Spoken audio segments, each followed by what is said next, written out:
Hello guys, let me explain about Abaqus CAE modules. Abaqus is divided into certain modules. The module is like set of functions, functional tools. We can say that, right? Each module consists a set of functional tools, right? I'll take you through each Abaqus module, right? As all of us know that finite element modeling or element modeling analysis involves three steps. One is pre-processing, solving, and the post-processing, right? So Abaqus CE is is called complete Abaqus environment. I mean, if you expand CAE, the complete Abaqus environment, meaning just like as I explained, all three steps of finite element analysis can be completed using Abaqus CAE, right? So that's what, like, let me explain the each module which is there in Abaqus CAE, right? If you the first Abaqus CE module is part module. If you look at part module, it's it's very the name itself indicates that it's a part module. All right, here like if you want here it's like you want to create the parts. All right, what it is, for example, this is how the Abaqus CE part manager looks like. All right, if you see here, there are already two parts. The first part is plate, second part is rivet, right? Both are deform, deep 3D deformable, right? Just I don't want to create any module a part here in this module. All I can show you just like different options which are there if you want to create a part, right? The first thing is modeling space. It depends like which I mean whether if you do whether you're doing 2D or 3D or axisymmetric problem. So based on that you have to choose, right? See here, as I mentioned here, the plate and rivet which are already created, they're all 3D deformable parts, right? That you can choose before creating. As I mentioned, this is a deformable. The type you can click based on the analysis. Analysis you want to do, and then base feature is like it's a solid. So that's what you can do that. So I'm not creating any part in this tutorial. Maybe I think in the next tutorials I'll explain how to create the part, right? This is what the part module is, meaning it's like we can create the parts which we require for the analysis. As I told, there are two parts of this analysis. Okay, one is plate, other one is rivets, which are created using the part module. Let me explain other module.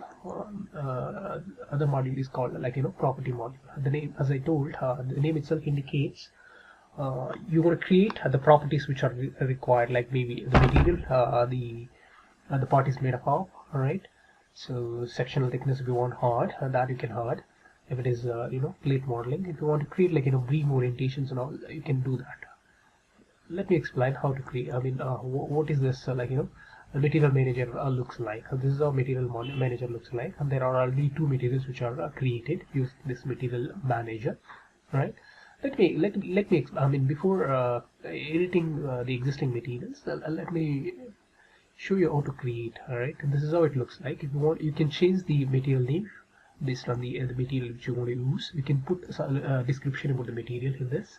The material behaviors, that's how we can define the material behaviors. I mean, like generally, if you want to define the density, you can use this module. If you want to have elastic properties, you can do that. Again, if you go to the elastic, there are a lot of things you can do that. If you want to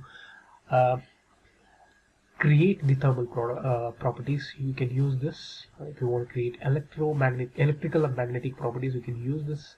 If you have other properties like some special properties like gasket or those behaviors, you can create using this. All right. Let me close this. Okay. I don't want to create any material. If I double click on this on the edit option, so this is what the aluminum is defined by, okay, this is the physical general property density, right? The density has been defined here, and then elastic properties, right? I mean, two elastic constants. First one is Young's modulus, other one is Poisson's ratio. Likewise, you can create the materials, the part which is made up of, right? Yeah, let me go to the other module called assembly. as I told, right, like there are two parts in this. It's a lap joint made of, I mean, there are plates, two plates, and then one is a rivet. This is how I mean, just like we have to create, like, you know, whatever the, if you go to the part module, we have individual parts created, but it's not an assembly. So this is what you're going to do in the assembly. You have two plates together brought, and then it is riveted together. So that's what we have an assembly. It represents the lap joint assembly. That is what you can do. If you want, you can hard the parts, right? So that is what you can do in this using the assembly module. But there are a lot of different functionalities, as I mentioned. But in this case, just only I'm going to brief what just like brief description I'm going to provide about each module. Right. Let us go to the next module called step module. This is very the step module is like, you know, this is where you're going to tell the solver the Abaqus CAE to do the particular analysis. Like, you know, you want to do the static linear analysis, or you want to do the buckling analysis. So that is what you're going to define using this step, or you're going to request the particular output based on your analysis requirements, or the study which you want to do. Right. So here, like, you know, I'm doing the static analysis, right? Static nonlinear analysis, right? There is a nonlinear geometry option which is already enabled because it's a lap joint. There is a contact. So due to the contact, maybe due to nonlinearity, the contact conditions may change. So that's the reason I have enabled that thing here. If you click here, you can create, like, you know, as many steps you want. I mean, the analysis step sequence. But in this case, I have only one step defined. If I click here, this is what the like step name is this, step 1, type is static general analysis I'm doing. So here, like, you know, there are all the like increments, number of increments are required, all those things, so you can define in this. Let me explain in the next tutorial in detail that I can do. Okay, in this, as I told, I'm going to just only brief about the modules. Here, like, you know, this is the output request you have to create. If you want to create, you can create. Like, you know, I requested the stresses which required for my analysis and the strains. So, like, all these things, like, if you want to contact output, you can do this. All those things you can define in the output request manager. The interaction manager is like, this is where, like, you know, since I have the plates riveted together, I have to use interaction module to create what kind of interaction I have. Is there any friction between the plates? Those things, if you want to define, you have to use interaction manager. Right. First thing is, like, you know, I created a self contact. Like this, the plates, two plates are attached together, lap joint together. So that's what I have created a self contact in this case. And then I'm defining what is the contact behavior it is all about. And there is a frictional, right? There is a friction between the plates, right? So that I have defined it. So those things and all you can define in the interaction module. Let me explain about the other module, loads module. What exactly you're going to do in the loads module? You're going to define, right, the boundary conditions. What are the loads which are acting? For example, okay, I don't have any loads defined in this, but I am defining the loads, everything, using boundary conditions manager. Right. So this is how you're going to create. For example, this edge is fixed, right? For the u1 direction, meaning x direction. It's only the translation.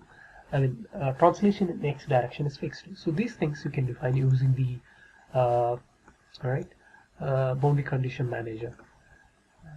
So these are the things. There are a lot of other tools sets. This I can explain in the next tutorial. All right. Let us go to the next thing. Is, like, you know, as all of us know that, like, you know, you have the finite element is nothing but, like, you have to create a discrete elements, right, which are connected by the nodal points. So this is what you can do in this. You can there are a lot of options. You can see the part, meaning just like you can decide the element length, all those things. You can mesh. So a lot of things you can do in this option. It's all about basically, if I want to tell in simple terms, you have to create the mesh of the part. The next thing is, I don't want to talk anything about optimization at this point of time. Here what we're going to do is, whatever the things like you have done, you have to solve the problem here, like the solving step, or solving stage we can call it. So this is what you're going to do, that you're going to submit the analysis, the model for the analysis. Right, this is where like a lot of solver will do a lot of calculations, right? So this is what you're going to do in this. You can submit if you want. If you want data check, you can do that, so that like before running analysis, if you have any errors which you may encounter, so that you'll come to know by doing the data check. Right, once analysis has been done, let me go back to the job module again. Once analysis has been done, so you can click on the results. If you click here, it directly goes to the next module called visualization. Right, so this is what, in this case, analysis already has been done. Right, so you are like, whatever the outputs you requested, all those things you can look at. For example, if you want to see the maximum principal stress in the lock joint, so that I can check. So it's all like whatever the outputs you requested in the output request manager. So all these things you can look at. For example, if you want to see the displacement in this, it's a resultant displacement, you can do that. You can see this in the module. If you want to do displacement in the x direction, meaning this is a translation, so you can do that. This is all about Abaqus modules. If you follow these modules, you can create the analysis, and then you can solve the problem, and then you can post process. There are different techniques, there are different options. If you want to see animation, if you want to see if you want to grab the picture, all those things you can do. But in the upcoming tutorials, I'll explain each module in detail, so that yeah. But if you have any questions about these modules, you can post me in my YouTube channel. I'm happy to answer. Thank you.